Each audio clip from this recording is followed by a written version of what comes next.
থেকে আমার মরণ যেন হয়। তোমারই কাছে মিনতি আমার, তোমারই কাছে মিনতি আমার, মহামহিম দয়াময়। ইমানের পথে অবিচল থেকে আমার মরণ যেন হয়।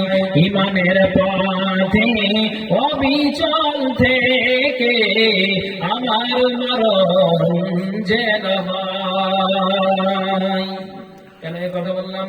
একটা মানুষ যদি আল্লাহর ঘরে এসে জোহরে এক বলে, আসরে এক বলে, মাগরিবে এক বলে, ঈশা এক বলে, ফজরে এক বলে, তোমার 4 রকমের 5 ওয়াক্তে 5 রকমের ওজহাত আল্লাহ বলেন যখন আসবে, দুনিয়ার কাজকে তুমি ভুলে যাও আর তুমি আমার মসজিদে এসে আল্লাহর ডাকে তুমি সাড়া দাও।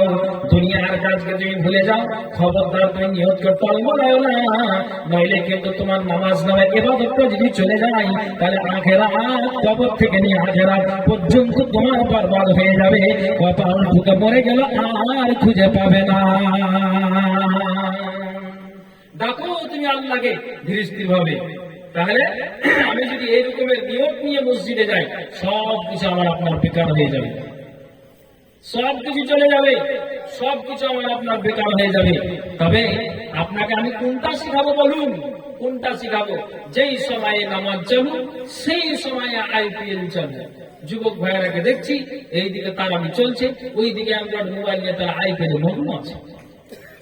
আগে আগে মহিলাদেরকে বলতে হতো যে পটপটি নিয়ে ব্যস্ত থাকতো।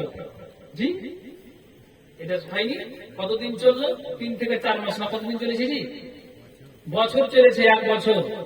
আর ওই আপনার সেই সিরিয়ালকে নিয়ে তারা, আপনার পাখি সিরিয়ালকে নিয়ে, আপনার পটপটিকে নিয়ে তারা একটা ব্যস্ত ছিল। ওদেরকে যখন এই কথাগুলো বলা হচ্ছিল, তখন আপনি আমার কথাতে আপনি তাল দিয়েছিলেন না, ঠিক? এখন আপনাকে কে গানটা দিবে? তাদের তো এই বলা চলে গিয়েছে। কিন্তু আপনি বলুন, যেই সময় নামাজ চালু সেই সময় আইপিএল চালু। আমি করকড়ার পাশে আলমগুন গ্রামে জালসায় যাচ্ছি, মসজিদে কাউরির সূরা ফাতিহা আয়াতুল সূরা হচ্ছে, কাউরির অন্যান্য সূরা পাঠ করছে ইমামগণ। আর দেখছি 2টা দোকানে 20 থেকে 25 জন তারা আপনার শুধু তো বসে নাই, কে আপনার এই দিক করছে, কে আপনার এই দিক করে ধোঁয়া ছাড়ছে, বসে আছে। আর মসজিদে আজান, আপনার নামাজ হচ্ছে। তাহলে যেই মানুষটা একটা নামাজ এবং রোজা, এই পবিত্র মাস, একটা গুরুত্বপূর্ণ মাস চলছে, গুনাহকে ঝরিয়ে নেওয়ার পর একটা নিজেই কোন সুযোগ বুঝছে না, তাহলে আপনি বলুন এর মতো হতভাগা পৃথিবীতে আর কে আছে? আল্লাহু আকবার, আল্লাহু আকবার। একটা মানুষ, একটা মানে তার 30 থেকে 35 বছর তার বয়স হবে, ওই একটা মদের বোতলকে ধরে আছে। আর আসার মধ্যে কি ফিলিস্তিনের জন্য একটু দোয়া করতে না? আচ্ছা, ওকে কোন জব দেবেন আপনি বলেন তো? ও ধরে আছে মদের বোতল আর ফিলিস্তিনের জন্য ওই কান্না করছে, তো তোমার জন্য কে দোয়া করবে? যে তুমি এইভাবে এখন পর্যন্ত মদের বোতলটা ধরে আছো, একটা আলেমের সঙ্গে তুমি কথা বলছো, তাহলে বলো তোমার জন্য কাকে বলবো যে এই ছেলেটার জন্য একটা আল্লাহর কাছে হাত থেকে পাতি লম্বা করি, আল্লাহ তুমি ছেলেকে হেদায়েত দান করো। ফিলিস্তিন কোথায় আছে? তারা মুসলমানের তারাই করছে, ঠিক আছে, তাদের তো একরকম হয়ে যাচ্ছে। তুমি যেই জায়গাতে প্ল্যাটফর্মে দাঁড়িয়ে আছো, তোমার জন্য কোন আলেমটা দোয়া করবে ভাইজান? তাহলে ক্ষমার জন্য এই লোকটাকে আগ্রহী থাকবে নেই? আল্লাহ বলছেন শোনো, ওয়াস্তাগফিরুল্লাহ ইন্নাল্লাহ কানা গফুরুর রহিমা। আল্লাহ বলছেন তুমি মাগফিরাত কামনা করো, আল্লাহর কাছে দরখাস্ত জানাও। ইন্নাল্লাহ কানা গফুরুর রহিমা, নিশ্চয় আল্লাহ তাআলা অত্যন্ত ক্ষমাশীল এবং তিনি পরম দয়ালু। আল্লাহ বলছেন আয় রে বান্দা আয়, আর আমার কাছে মাগফিরাত কামনা কর, আমি আল্লাহ তোমার জীবনের গুনাহকে আমি আল্লাহ মোচন করে দিব। বান্দারে তুমি কান খুলে শোনো, যখন তুমি আমার দরবারে আসবে নিয়তটাকে শক্ত করে নাও, আর খালেস দিলে তুমি আল্লাহর কাছে তওবা করো, মাগফিরাত কামনা করো। আল্লাহ বলছেন আমি জানি তোমার অন্তরে কি চাইছে, তোমার অন্তরে কি বলতে চাইছে আমি আল্লাহ সেটাও জানি। কিন্তু তোমাকে আমি বলছি বান্দারে, তুমি আমার দরবারে এসে আল্লাহর কাছে মাগফিরাত কামনা করবে। নিশ্চয় যদি খালেস দিল হয়, আমি আল্লাহ টোটাল তোমার জীবনের গুনাহকে মাথা থেকে নিয়ে পা থেকে নিয়ে মাথা পর্যন্ত যা তোমার গুনাহ হয়েছে টোটাল আমি নিংড়িয়ে নামিয়ে দিব। তুমি একজন পরিষ্কার হয়ে যাবে, আল্লাহর কাছে খাঁটি বান্দা বলে পরিচয় দিতে পারবে। তোমার আর কোন রকমের টেনশন থাকবে না। সুবহানাল্লাহ।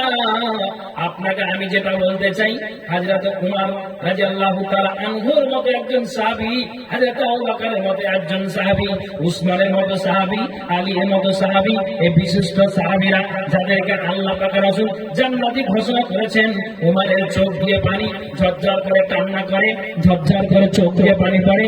সমস্ত সাহাবা বর্গরা হযরত উমর দিকে লক্ষ্য করে দেখছেন, কেন আপনি চোখ দিয়ে পানি ঝরাচ্ছেন, কেন আপনার দুই নাকে ঝরঝর করে পানি, কেন আজকে আপনি কাঁদছেন, কান্নার কারণটা কি? আজকে তো সকল মানুষেরা ঠিক যেন 30টি সিয়ামকে পালন করার পরে, কিয়ামুল লাইল পালন করার পরে আজকে মানুষেরা ঈদের ময়দানে তাকবীর দিতে দিতে যায়, আর আপনার চোখ দিয়ে কেন পানি আসে? আপনি একটুখানি বলে দেন তো। সব করে আপনাকে বলছি, উমরের মতো বিদ্বান সাহাবী কাঁদছেন আর বলছেন, আমার খুশি এই জন্য আসছে না, আমি আল্লাহর কাছে রাত্রি 12টায় উঠে মাগফিরাত কামনা করেছি, আমি তাহাজ্জুদ করেছি, কিয়ামুল লাইল করেছি, আমি যেন ঠিক যেন ইবাদত বান্দি করেছি, জিকির আজকার করেছি, তাসবিহ তাহলিল করেছি, আমি যেন রমজান মাসের সিয়ামকে পালন করেছি, তারপর আমার মনটা সন্তুষ্ট নয়। এই জন্য হঠাৎ করে একটা কথা আমার মনে আসলো, যদি এই আমলগুলো, নামাজগুলো, রোজাগুলো, জিকির আজকার, তাসবিহ তাহলিল, দান খায়রাত যা কিছু রমজান মাসে করেছি, আল্লাহর কাছে নিজের গুনাহকে বলে স্মরণ করে আল্লাহকে ডেকেছি, মাবুদ আমার যদি এই টোটাল আমলগুলি আকাশের ঘেরে আটকা পড়ে যায়, আকাশের দরজা না খুলে আল্লাহর দরবারে যদি না পৌঁছে যায়, ও যদি আকাশের ঘের থেকে আপনার আমল ঘুরে চলে আসে, এক কথা আল্লাহ যদি আমল কবুল না করে, তো আমার চোখ দিয়ে এই জন্য পানি আল্লাহরে যদি এই আমলগুলো আবার ব্যাপে নিদান হয়ে পৃথিবীর মাটিতে আসে, আল্লাহ তুমি কবুল যদি না করো, হতভাগা উমর কিয়ামতের দিন লাঞ্ছিত লজ্জিত আমি হয়ে যাব। আল্লাহ গো, লাঞ্ছিত লজ্জিত হয়ে যাব, অপমান হয়ে যাব। কাজে আমার চোখ দিয়ে পানি, আল্লাহ তুমি আমার টোটাল আমলকে কবুল করেছো কিনা? আল্লাহু আকবার, ওজোরে বলুন সুবহানাল্লাহ। তাহলে আমি কোন জায়গায় দাঁড়িয়ে আছি? কোন জায়গায় দাঁড়িয়ে আছি? আর মাথায় উঠিয়ে চিন্তা করুন। আল্লাহ পাক রাসূল নিজে বলছেন, মাহমুদ গো, আল্লাহ তোমার কাছে আমার একটা দরখাস্ত আছে। আল্লাহ রাসূল বলছেন, কি দরখাস্ত নবী মুহাম্মদ? ভালো করে কথাটা খুব গুরুত্ব দিবেন। দরখাস্ত হলে এটাই, হযরত আদমকে আল্লাহ তুমি 1000 বছর আয় দিয়েছো। হযরত নূহ আলাইহিস সালাম তিনি 950 বছর ধরে দ্বীনের তাবলীগ করেছেন। কোন নবীকে আল্লাহ তুমি 500 বছর আয় দিয়েছো, কাউকে 150 বছর আয় দিয়েছো। আল্লাহ এই পরিমাণে তার কওমেরাও এই পরিমাণ বয়স পেয়েছে, তাহলে এই কওমেরা যদি এতটাই বয়স পেয়ে থাকে, তাহলে আমার উম্মতেরা বাঁচবে কতদিন? রাসূলের হাদিস এসেছে 60 ইলা 70, আমার উম্মতেরা বাঁচবে কতদিন? তা তো 60 থেকে 70 বছর বাঁচবে, এর বেশি আমার উম্মতেরা বাঁচবে না। আল্লাহ তোমার কাছে আমার দরখাস্ত, আমার উম্মতেরা কিয়ামতের দিন কি করে ওদের আমলের পাল্লা দিতে পারবে, টেক্কা দিতে পারবে, ওদের আমলের ওভারটেক করতে পারবে না। যেহেতু ওদেরকে তুমি 500 বছর আয় দিয়েছো, 1000 বছর দিয়েছো, 150 বছর দিয়েছো, কাউকে তুমি আল্লাহ এই করে করে আয় দিয়েছো, তারপর মেয়েরা এই পরিমাণ আয় পেয়েছে, আর আমার উম্মতেরা 60-70 বছর বাঁচবে। কিয়ামতের দিন আমার উম্মতেরা আমল থেকে পিছিয়ে যাবে, জান্নাত যেতে পারবে না। মাবুদ আমার এই জন্য আমার জানটা ব্যাকুল হয়ে আছে। আল্লাহ বলছেন, ও নবী মুহাম্মদ তুমি কান খুলে শোনো, তোমার উম্মতের ভিতরে, তোমার উম্মতের মাঝে এত বড় বড় আমি নিয়ামত দিয়ে রেখেছি। যদি ওই নিয়ামত গুলো তোমার উম্মতেরা সঠিকভাবে ধরতে পারে, আর ওই উম্মত গুলো যে তোমার উম্মতেরা সঠিকভাবে যদি নিয়মকে পালন করে যায়, তার ভিতরে একটা নিয়ামতের কথা বলছি। সেই নিয়ামতটা হলো বিগত 20 রোজা ফলো করে দেওয়ার পরে 5টি যে লাইলাতুল কাদর আছে, ওই লাইলাতুল কাদের রাত্রিতে একটা রাত যদি জাগরণ করে দেয়, তাহলে 1000 মাসের চাইতে রাতটা উত্তম হয়ে যায়। তো আল্লাহ রাব্বুল আলামিন বলেন শুনে রাখো, যেই মাসটা 1000 মাসের চাইতে রাত্রিটা উত্তম, তো তারা যদি 500 বছর আয় পেয়ে থাকে, তারা যদি 1000 বছর আয় পেয়ে থাকে, আর তোমার উম্মতরা যদি 60 বছর বাঁচে, আর একটা রাত যদি সঠিকভাবে আমল করে দেয়, রাত্রি থেকে জাগরণ করে থাকে, 1000 মাসের চাইতে রাতটা উত্তম হয়ে যাবে। বলো তো তোমার উম্মতের আয় থাকলে কম, তো তোমার উম্মতেরা যদি এইভাবে আমলগুলিকে করে, রাতগুলিকে ধরতে পারে, ঠিক সময়গুলোকে যদি তারা নিয়ে নিতে পারে, তাহলে শুনে রাখো তোমার উম্মতের আমলের দিক দিয়ে আগে বেড়ে যাবে। তোমার উম্মতের আগে কেউ জান্নাত যেতে পারবে না, পারবে না, পারবে না। পারবে? হ্যাঁ না বলো, কথা কি বলছেন আপনারা? তো আপনি রাত্রি তো জানেন এখন লাইলাতুল কদর, এটা গুরুত্বপূর্ণ রাত। অনেক শুনেছেন, আমি এটা বলতে চাইছি না, শুধু এটা বললাম। রসুল কেঁদেছেন আর বলেছেন আল্লাহ কি করে আমার উম্মতেরা যাবে। যেই নবী ভাবনা উম্মতকে নিয়ে, যেই ফারিস্তা আমাদের জন্য এই কথা বলছেন, আমার কোনো মাথা ব্যথা হচ্ছে না। আমি এটা বুঝাতে চাইছি আপনাদের। আমি বলতে চাইছি এই দিনের জন্য নিজের গুনাহকে ঝরিয়ে নেওয়ার জন্য রাত জাগরণ হচ্ছে না। আর কোন দিন আপনার ঘোষণা হয়েছে যে আপনার যেন পশ্চিমবঙ্গের 7 দফায় ভোট হবে, এখনই আপনার শুরু হয়ে গেছে যে এখন যা হচ্ছে রোজাটি পার হোক, রমজান মাস পার যখন হয়ে যাবে, ঈদের দিনটা পার করবো, তারপর দিন থেকে যদি এশার থেকে নিয়ে ফজর পর্যন্ত জাগতে হয় তো জেগে দেব। কথা বলতে পারছেন? কি আছেন, কি দুনিয়াতে আছেন? দুনিয়া মে আখিরাত কা খসারা ন কিজিয়ে, दुनिया में आखिरत का खसारा न कीजिए, मोबाइलों में और गुजारा न कीजिए। दुनिया में आखिरत का खसारा न कीजिए, मोबाइलों में और गुजारा न कीजिए। সময়কে নষ্ট করিয়া না মোবাইল নিয়ে। শোনো, সময়টাকে কাজে লাগাও, দিনটাকে কাজে লাগাও। পাপ করেছো তুমি, বসে থাকবে না, আল্লাহর কাছে মাগফিরাত কামনা করো। আচ্ছা আপনি কি বলেন তো আমার কাছে? আমি বুঝাতে চাইছি যে পাপের বোঝা মাথায় নিয়ে বসে কোন আছি, আল্লাহর দরবারে চান, নিশ্চয় আল্লাহ তাআলা আমার জীবনের, আপনার জীবনের গুনাহকে মোচন করে দিবেন। একটা কথার উত্তর দিবেন কি? আমরা যেমন উঠতে বসতে আমাদের দ্বারা দিয়ে যেমন গুনাহ হয়, তেমনি কিন্তু আমাদের দ্বারা দিয়ে নেকিও হয়। আচ্ছা এটা ঠিক বললাম না ভুল বললাম? বলেন, কথা বলেন সবাই। যেমন গুনাহ হয় তেমনি নেকি হয়। এ ভাই উঠে চলে গেলেন করে যা ভাই। আচ্ছা উঠে যাবেন? হ্যাঁ পেশা দিব বসে। আচ্ছা এখন 1:05 বাজে, আমিও ছেড়ে দিব বুঝলেন তো। তো আপনাকে কি বলবো, যেমন গুনাহ হয় তেমন নেকি হয়। যেমন গুনাহ বলতে আপনাকে বলি, মালদা জেলার মানুষ চলতে চলতে চলতে চলতে একটা ডাল ঝুলানো আছে, একটা আম আছে, চট করে ভেঙে নিলেন, আপনি গুনাহ করে দিলেন। রাস্তা দিয়ে চলতে চলতে কোন একটা মহিলা আপনাকে দেখে মুখটাকে ভেঙচে দিয়েছে, এটা আপনিও গালি দিয়ে দিলেন, গুনাহ হয়ে গেল। এবার আপনাকে বলছি এই যে চলছেন, এটা গুনাহ হয়ে গেল, চলছেন গুনাহ হয়ে গেল। কিন্তু আবার যখন 100 মিটার যাওয়ার পরে দেখছেন যে একটা রাস্তাতে কাঁটা যুক্ত বস্তু হয়ে আছে, ওই বস্তুটাকে আপনি সরিয়ে দিলেন, তো আপনার নেকি হয়ে গেল। 7টা পরিমাণ নেকি পেলেন। তো গুনাহ যেমন হলো তো নেকি হলো না? তা হলো। পৃথিবীর মাটিতে একজন রেকর্ড করে গিয়েছে রাসূলের জামানাতে, জীবনে ওর বিসমিল্লাহ বলে আল্লাহর খাতাতে নেকি দেখাতে পারবে না, পারবে না, নেকি দেখাতে পারবেই না। টোটাল শুরু থেকে যতদিন আল্লাহ তাকে আয় দিয়েছিল, গুনাহ আর গুনাহ। তাহলে ওই লোকটার চেয়ে আমরা ভালো আছি না খারাপ আছি? বলে ভালো আছি, যেটা আমাদের দ্বারা যেমন গুনাহ হয় তেমন নেকিও হয়। কিন্তু ওই মানুষটার জীবনে আল্লাহর খাতাতে বিসমিল্লাহ বলে একটা নেকি দেখাতে পারবে না। সবই পাপ, সবই গুনাহ আর গুনাহ। যত কিছু পৃথিবীতে গুনাহ, তার ভিতরে কাতাল করে গিয়েছে, কাতালের গুনাহ, মার্ডারের গুনাহ। তখন এই বেচারা একদিন স্মরণ করলো। কি স্মরণ করলো? মরতে চলেছে আর ওই সময় তার মগজে ঘুরছে। আমি বলছি যে কত আপনি পাপ করেছেন যে আপনি হায়াতে শরমে আপনি হাতটাকে লম্বা করতে আপনি লজ্জা পাচ্ছেন। এই লোকটার দিকে ইতিহাসটাকে আপনি ফলো করুন তো, যার জীবনে কোনো নেকি নাই, তারপরে কিন্তু মরতে যখন চলেছে তখন কিন্তু স্মরণ করছে আল্লাহ 10 বছরের মাথায় একটা মানুষকে মার্ডার করেছি, আল্লাহ 20 বছরের মাথায় আল্লাহ একটা নারীর সঙ্গে অন্যায় কাজ করেছি, 30 বছরের মাথায় নিজের ছেলেদেরকে নিয়ে বংশের আমি কি করেছি, রক্তের গরম রাখিয়ে আইলটাকে দাবিয়ে খেয়েছি। আল্লাহ 40 বছর যখন হলো তখন আমি কি করেছি, নিজের বাহুবলের শক্তি দেখিয়ে আমি যাহাকে পেরেছি তাকে আমি গালিগালাজ করেছি।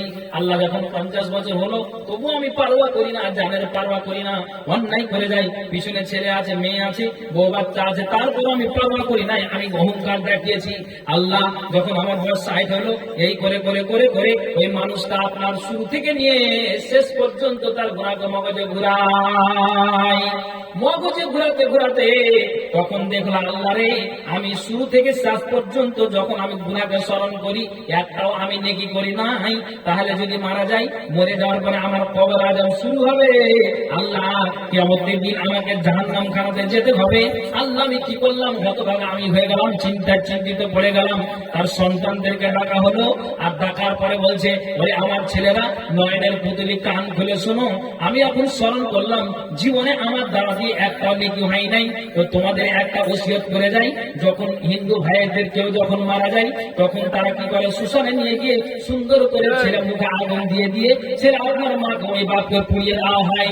ছেলে তুমি কাজ করবে, যখন তারা শ্মশানে নিয়ে গিয়ে পুড়িয়ে দেওয়া হয় তো তখন তুমি আমাকে কি করবে, সুন্দর করে পুড়িয়ে দিবে, আর ওই ছাইটাকে 2 ভাগ করবে, আর 2 ভাগটাকে ভাগ করে দেওয়ার পরে একটা ছাইকে তুমি কি করবে, অর্ধেক ছাইকে তুমি হাওয়ার দিকে ধরবে, বাতাসের দিকে ধরবে, ওই ছাই উড়ে উড়ে কোথায় চলে যাবে, আর কিছু ছাইকে তুমি নদীতে ছেড়ে দিবে, আপনার নদীর ঢেউ আপনার স্রোতে বাতাসে কোথা থেকে কোথা চলে যাবে, আল্লাহ কোনো অস্তিত্ব খুঁজে পাবে না। নাউযুবিল্লাহি মিন যালিক। ঠিক আছে আব্বাজান, তুমি যেটা ওসিয়ত করলে সেটাই আমরা করব, কিন্তু দুনিয়ার মানুষের কান খুলে শুনান তো, আল্লাহ যদি কোরআনের ওই ভাষা বলে দেয় কোন হয়ে যাবে, কোন হয়ে যাবে। আল্লাহু আকবার।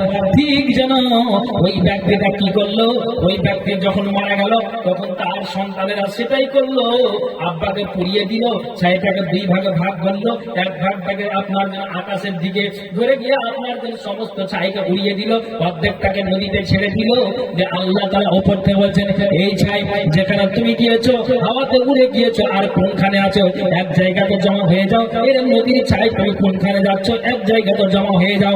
2 জায়গা আল্লাহ তাআলা এক জায়গাতে টেনে জমা করে দিলেন, আর জমা করে দেওয়ার পরে আল্লাহ তাআলা তার ভিতরে ছায়ের ভিতরে মুখ ফুঁকে দিলেন, আত্মা ফুঁকে দিলেন, আর মুখ ফুঁকে দেওয়ার পরে যেমন আমি আপনাদের সম্মুখে কথা বলছি স্পষ্ট আমার কথা বুঝতে পারছেন, আল্লাহ তাআলা ওই ব্যক্তিকে যখন ও ভিতরে মুখ ফুঁকে দিলেন, বলো তো তুমি একজন মুসলমান ঘরের আপনার মানুষ কেন তুমি এই কাণ্ডটা করলে? সুবহানাল্লাহ। অথচ আল্লাহ তাআলা জানেন যে তুমি কিসের জন্য এই কাণ্ডটা করে দিয়েছো। দুনিয়ার মানুষের কান করে শুনবেন, তখন বলছে মাবুদ আমার, তুমি তোমার ভয়ে আল্লাহ 60 বছরের মাথায় আমি শুরু থেকে নিয়ে শেষ পর্যন্ত আমি আমার গুনাহগুলিকে স্মরণ করছি। আল্লাহ জীবন আমি কি করলাম, কাকে মার্ডার করেছি আমার মগজে আসছে, কাকে আমি অন্যায় করেছি ওর মগজে আসছে, ওরে আল্লাহ কাউরি পকেট মেরেছি আমার মগজে আসছে, কাউরি এতিমের মালকে ছিনতাই করেছে আল্লাহ মগজে আমার আসছে।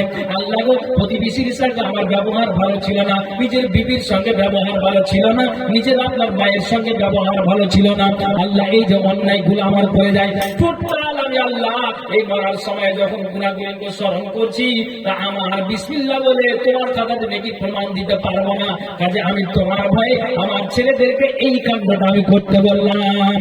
আল্লাহ বলছেন বান্দা শোনো, যদি তোমার এটা সত্যি আমার ভয় এই কাণ্ডটা হয়ে থাকে আর আল্লাহর ভয় যদি এই কাজটা তুমি করে থাকো, তাহলে আমি অতি দয়াবান রহমান রহিম, আমি পরম দয়ালু।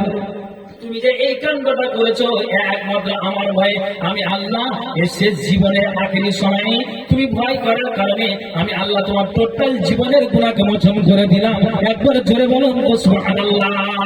কাজে আল্লাহ বলছেন এরা বান্দা কান খুলে শোনো, কেন তুমি লজ্জা করো?